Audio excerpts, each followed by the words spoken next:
আসসালামু আলাইকুম প্রিয় দর্শক, আশা করি ভালো আছেন আল্লাহর রহমতে। এইমাত্র আবহাওয়া অধিদপ্তর থেকে পাওয়া সবচেয়ে গুরুত্বপূর্ণ খবর।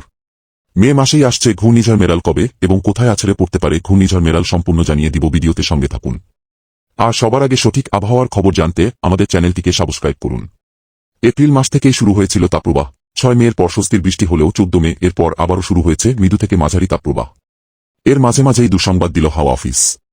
2009 সালের 25 মে সুন্দরবনে আঘাত হেনেছিল ঘূর্ণিঝড় আইলা। 15 বছর পর চলতি মে মাসের শেষের দিকে ঘূর্ণিঝড়ের আশঙ্কা রয়েছে বলে জানিয়েছে ভারতের আবহাওয়া অধিদপ্তর।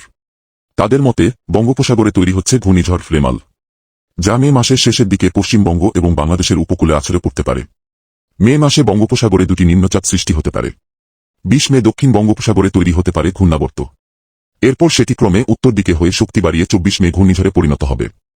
তবে সেই ঝড়ের গতিবেগ কতটা থাকবে বা কতটা ক্ষয়ক্ষতি হবে তা এখনও স্পষ্ট নয়। আগামী 20 মে থেকে এই সম্ভাব্য ঘূর্ণিঝড়ের গতিপথ স্পষ্ট হতে পারে।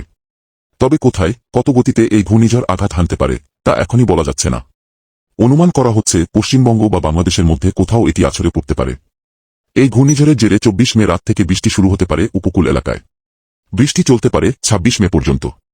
ঘূর্ণিঝড় মেরাল এর আপডেট পেতে আমাদের চ্যানেলটিকে সাবস্ক্রাইব করুন। ধন্যবাদ।